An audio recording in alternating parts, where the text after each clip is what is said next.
अस्मद्गुरु परमगुरु उन्नतिवरपूर्णो सयामुनं रामं पद्माक्षनाथ षडजित्सेनेश रमापतीन् वन्दे वन्दे बृन्दावनचरं वल्लवी जनवल्लभं जयन्ती सम्भवं धाम वैजयन्ती विभूषणं श्रीमान् वेङ्कटनाथार्यः कवितार्किकेसरी वेदान्ताचार्यवर्यो मे सन्निधत्तां सदा हृदि कवितार्किकसिंहाय कल्याणगुणशालिने श्रीमते वेङ्कटेशाय वेदान्तगुरवे नमः.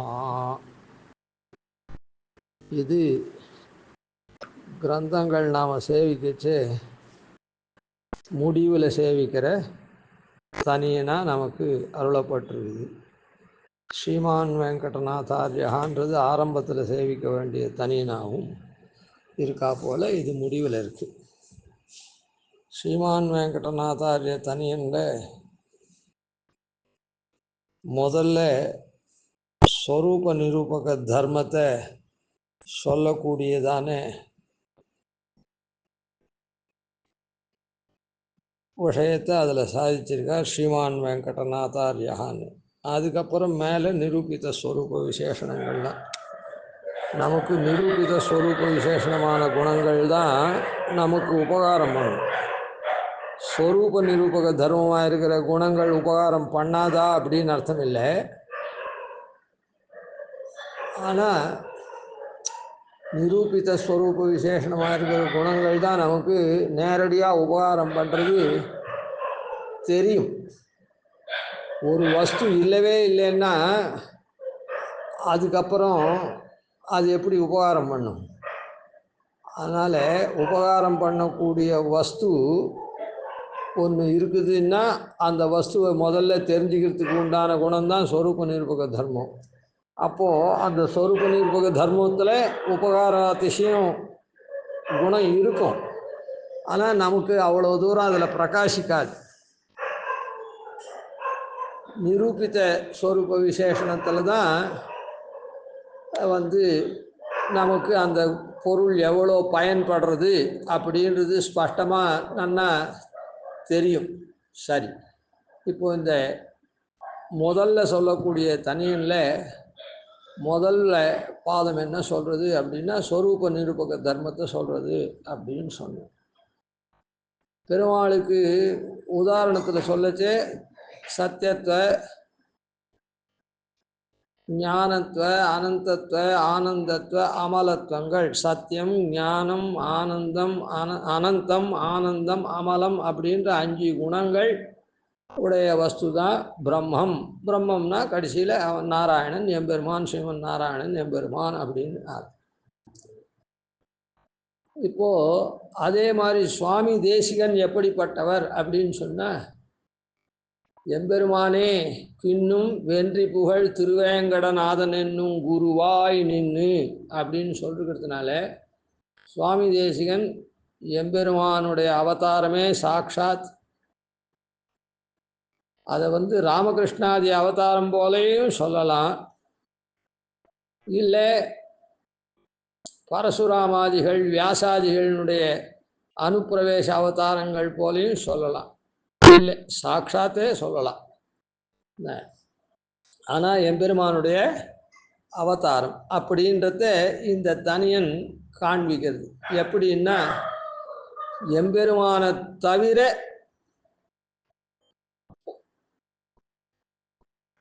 அந்த சத்தியத்தை, ஞானத்தை, அனந்தத்துவ, ஆனந்தத்துவ, அமலத்துவம்ன்றது வேற இடத்துல இருக்கவே இருக்காது.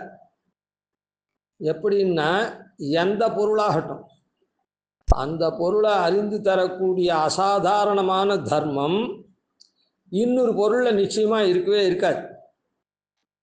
அப்படி இருந்ததுன்னா அந்த 2 பொருளும் ஒன்றுன்னு அர்த்தம். அந்த 2 பொருளும் ஒன்றுன்னு அர்த்தம். அதுக்கு வேற பேர் இருக்காது, இதுக்கு வேற பேர் இருக்காது.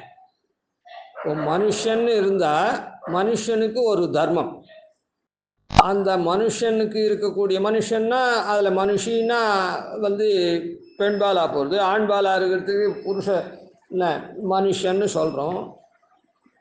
மனுஷின்னா பெண்பால். இப்போ அது ரெண்டுத்துக்கும் வேறுபட்டு போச்சு. இந்த மனுஷன்லேயே கோவிந்தன் கோபாலன் அப்படின்னு ஒவ்வொருத்தரையும் அறியணும்னா யார் கோவிந்தன் யார் கோபாலன் அறியணும்னு சொன்னால் பொதுவில் மனுஷ தர்மமான ரெண்டு பேருக்கும் ஒன்றா இருக்குமே தவிர மனுஷன்னு அதாவது மனுஷி இல்லை மாடு இல்லை ஆடு இல்லைன்னு அறிந்து தரக்கூடிய தர்மமான கோவிந்தன் கோபாலன் ரெண்டு பேருக்கும் மனுஷ தர்மமான ரெண்டும் இருக்குமே தவிர சொரூப நிரூபக தர்மம். ஆனால் அந்த கோவிந்தன் யார் கோபாலன் யாருன்னு அறிந்து தரச்சே அந்த ஸ்வரூப நிரூபக தர்மம் இருக்குதே அது கோவிந்தனுக்கும் கோபாலனுக்கும் ஒரே மாதிரி இருக்கவே இருக்காது. ஏதோ கொஞ்சம் வித்தியாசம் இருக்கும். அந்த வித்தியாசம்தான் அவள் ரெண்டு பேரில் இவன் கோவிந்தன் இவன் கோபாலன் அறிந்து தருது. இப்போ இந்த இடத்துல சுவாமி தேசிகன் இது எதுக்காக சொல்கிறோன்னா அந்த ஸ்வரூப நிரூபக தர்மம் ரெண்டு பொருள்லேயும் ஒன்றா இருக்குதுன்னு சொன்னால் ரெண்டு பொருளும் ஒன்றேன்னு அர்த்தம். அதுக்காக சொல்கிறோம். கொஞ்சமாவது வேறுபாடு இருந்தால் தான் அதான் மனுஷ தர்மமானால் ரெண்டு பேருக்கும் ஒன்றா இருக்கலாம். ஆனால் கோவிந்தன்றதுக்கு உண்டான தர்மம் கேரக்டர் அது இதுன்னு சொல்கிறாங்களே ஆனால் அது வேறையாக இருக்கும் கோபாலனுக்கு வேறையாக இருக்கும். இல்லைன்னா கோவிந்தன் கோபாலன் வேறையாக இருக்கவே முடியாது.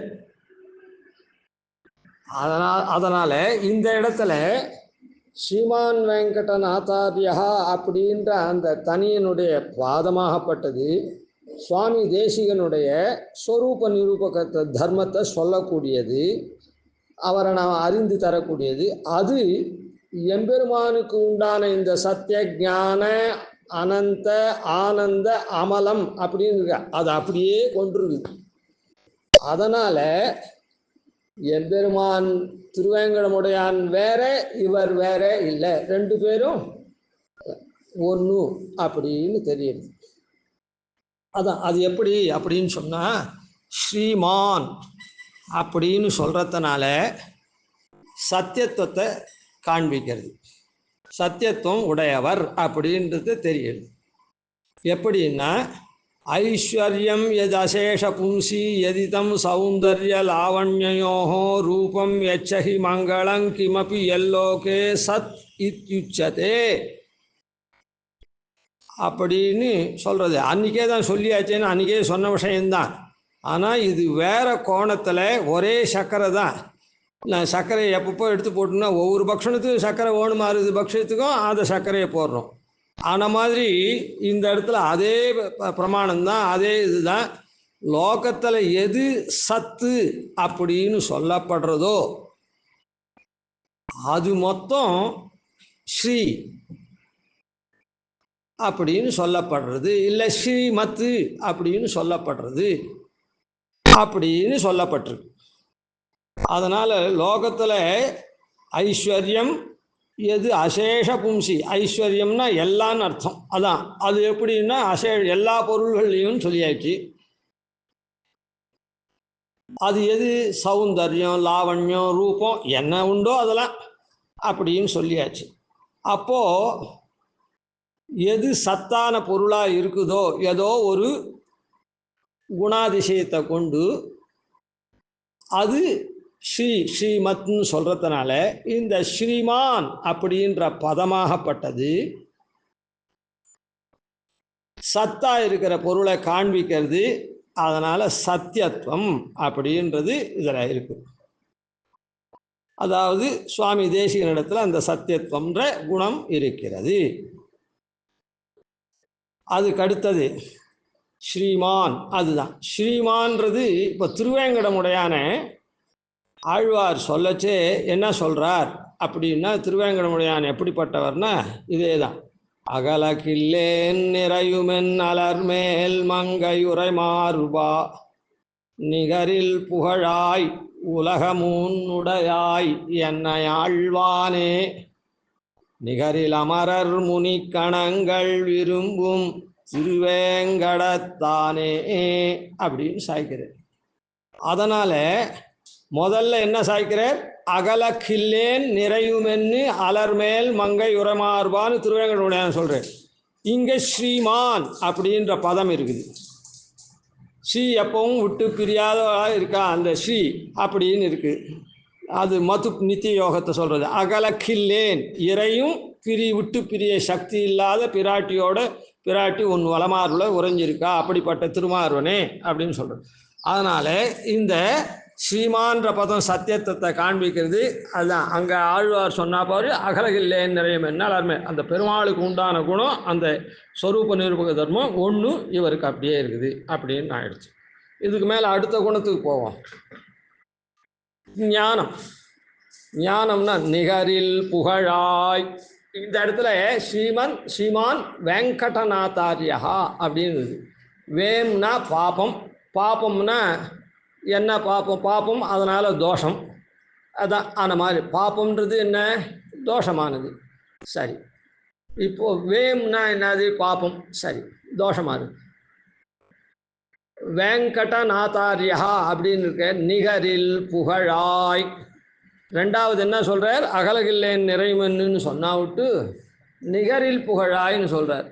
நிகரில்லாத புகழ் ஒத்தனுக்கு இருக்குது அப்படின்னு சொன்னால், ஈடு இணையற்றதான ஒரு புகழ் ஒத்தனுக்கு இருக்குது அப்படின்னு சொன்னால் அது என்ன குணத்தை சொல்லும் அப்படின்னா, வாத்சல்ய குணத்தை சொல்லும். வாத்சல்யம் அப்படின்றதுக்கு தோஷ அநாதரஹேத்து ஸ்நேகபாவா அப்படின்னு அர்த்தம் பண்ணிருக்கான். அதுக்கு வேறு அர்த்தமெல்லாம் சொல்கிறவாளும் இருக்கா. இப்போ அதை பற்றி நமக்கு இல்லை. நம்ம பெரியவாள் என்ன சொன்னாலோ அதை நாம் சொல்கிறோம். தோஷ போக்கியத்துவம் மாதிரி வாத்சல்யத்துக்கு சொல்கிறார். தோஷ போக்கியம் அப்படின்னு சொல்லக்கூடிய இடங்கள்லாம் அதெல்லாம் அந்த பிரகரணத்தினுடைய தோஷம் மாத்திரம்தான் போக்கியமாக இருக்குமே தவிர, தத் வத்திரிக்தமான ஸ்தலத்தில் இருக்கக்கூடிய தோஷம் போக்கியமாகவே இருக்காது. அதனால் தோஷ போக்கியத்துவத்துக்கு சில பேர் வாத்சல்ய குணத்துக்கு தோஷ போக்கியத்துவம்னு அர்த்தம் சொல்கிறா. அந்த அர்த்தம் பொருந்தாது. எல்லா தோஷமும் போக்கியம் ஆகாது. அவள் உதாரணம் காமிக்கிற ஸ்தலங்கள் மொத்தத்துலேயும் வத்சத்தின் வழும்பு போலா அப்படின்னு காமிக்கிறார். கண்ணுக்குட்டி பசு கண்ணு ஈன்றதுன்னா அது மேலே ஒரு இது இருக்கும், லேயர், ஒரு ஒரு ஏதோ ஒரு இது மாதிரி இருக்கும். அதை ஒரு மூடினா மாதிரி ஒரு கவர் போட்டா மாதிரி ஒன்று இருக்கும். அத்தை அந்த கணுக்குட்டியினுடைய சத்தைக்காக அது உள்ள கர்ப்பத்தில் இருக்குச்சே, அந்த கணுக்குட்டி சத்தைக்காக அது அப்படி ஒரு கவர் போல மூடி இருக்குது. அது வெளியில் வந்ததுன்னா, அந்த மூடி இருந்ததுன்னா அந்த கணுக்குட்டிக்கு போஷாக்காக இருக்காது. அதனால் அந்த பசுவாகப்பட்டது அந்த கணுக்குட்டியினுடைய அந்த வழும்புன்னு பேர். அதான் அந்த கவர் போல் இருக்கிற லேயர் இருக்க, அத்தை நாக்கால் நக்கி நக்கி அந்த அசுத்தத்தை எடுக்கும். அதுக்கப்புறம் கணுக்குட்டி ஓடும், அதெல்லாம் பண்ணும். அது பர்யந்தம் அத்தை நக்கி எடுக்கிற பர்யந்தம் கணுக்குட்டி போட்டபடி கீழே தான் இருக்கும். அதனால் அந்த இடத்துல தான் அந்த கணுக்குட்டியினுடைய வத்சத்தின் வழும்பு போலேன்னு அர்த்தம் சொன்னால், அது ஒரு சிருஷ்டியில் அதுக்கு உண்டான அந்த கர்ப்பத்தில் இருந்துச்சே அதுக்கு உண்டான காப்பாக இருக்குது. அது வெளியில் வரைச்சே அது காப்பு இல்லை. அதனால் அதை போக்குறதுக்கு சிருஷ்டியில் ரகசியத்திலே அதெல்லாம் வைக்கப்பட்டிருக்கு. அதே கணுக்குட்டியாகப்பட்டது நல்ல கணுக்குட்டி போய் அதுக்கப்புறம் இந்த வத்சத்தின் வழும்பு போல அந்த வத்சத்துக்கு எப்படி இந்த வழும்பாகப்பட்டது நாக்கால நக்கி நக்கி அது ருசித்து சாப்பிட்றதோ, அதை போல பெருமாள் போக்கியமாக நம்முடைய தப்பை எடுத்துப்பன் அப்படின்னு சொல்கிறாவா. ஆனால் அது வரவே வராது. காரணம் என்னன்னா, அதே கணுக்குட்டி ஒரு ஷேரில் பிறண்டு கொடுத்து, அதாவது தண்ணின்னு நினச்சிட்டு இறங்கிறது, அது அப்புறம் அது ஷேராக போகிறது. அப்படின்னா அந்த மாடாகப்பட்டது நக்கி நக்கி நக்கி எடுக்காது, இத்தை எடுக்கிறா போல. அதனால் தோஷபோக்கியத்துவத்துக்கு சொல்லக்கூடிய அந்த உதாரணங்கள் எல்லாமே எல்லா தோஷத்துக்கும் பொருந்தாது. அதனால் தோஷபோக்கியத்துவம்னு சொல்கிறது வாத்சல்ய குணத்துக்கு சரியான அர்த்தம் வராது. அதனால் வாத்சல்ய குணத்துக்கு என்ன அர்த்தம் சொல்லிருக்கான்னா, தோஷ அநாதரஹேது ஸ்நேகபாவம். தோஷத்தை அநாதரம் பண்ணி, அந்த தோஷத்தை கொண்டாடாம, ஒருத்தனிடத்துல இருக்கக்கூடிய தோஷத்தை கொண்டாடாம, சரி ஏதோ காரணத்தினால அவன் தோஷவானா இருக்கான், அது இந்த காரணத்தினால, அதனால அதை நாம பொருட்படுத்தக்கூடாது அப்படின்னு சொல்லி, இப்போ பெரியவா எச்ச பண்ணி இது பண்ணாள்னா எச்ச போய் கையால் மீண்டுவா அப்படின்னு சொல்கிறோம். அதெல்லாம் இப்போல்லாம் ஒன்றுமே கிடையாது. எல்லாரும் கையை இந்த நகத்தை கடிச்சுட்டே இருக்கான் எல்லாரும், பொதுவாக சொல்கிறேன். அதனால் சாஸ்திரம் என்னவோ அதை சொல்கிறேன். நம்முடைய பழக்க வழக்கங்கள்லாம் ரொம்ப தலைகீழாக மாறிடுச்சு. அதனால் நான் விரலை கடிச்சுட்டு இருக்கேனே, நகத்தை கடிச்சுட்டு இருக்கேனே, அப்படியே தலையை சொல்லிருந்தேன்னா அது பிரயோஜனம் இல்லை. அதெல்லாம் எச்சல். அந்த பெரியவாள்லாம் பெரிய குழந்தையாக இருந்தால் எச்ச பண்ணால் போய் கையல் மிண்டுவா, எச்சலோட தொடாத எத்தையும் அப்படின்னு சொல்கிறோம். அதே சின்ன குழந்தைக்கு இல்லை, நாமே கூட அந்த குழந்தையினுடைய கட்டை வரலை, கண்ணன் கட்டை வரலை வாயில் வச்சுருக்கேன், ஆன மாதிரி வச்சு அதை இது பண்ணுறோம், அது பண்ணுறதுக்கு காமிக்கிறோம். அதனால் அப்போ குழந்தை ஆன மாதிரி அந்த குழந்தை எச்சல் பண்ணித்துன்னா அதுக்கு தோஷம் கிடையாது. அதான் அந்த தோஷத்தை அனாதரம் பண்ணுறோம். அதை பெருசான உடனே எச்சல் பண்ணித்துன்னா அதை கண்டிக்கிறோம். காரணம் என்ன? அந்த எச்சலுக்கு அது சின்ன குழந்தையினுடைய எச்சல் வீரியம் இல்லை, எச்சலுக்கு உண்டான தோஷம் கிடையாது. பெரிய குழந்தைக்கு எச்சல்னா அதுக்கு உண்டான தோஷம்.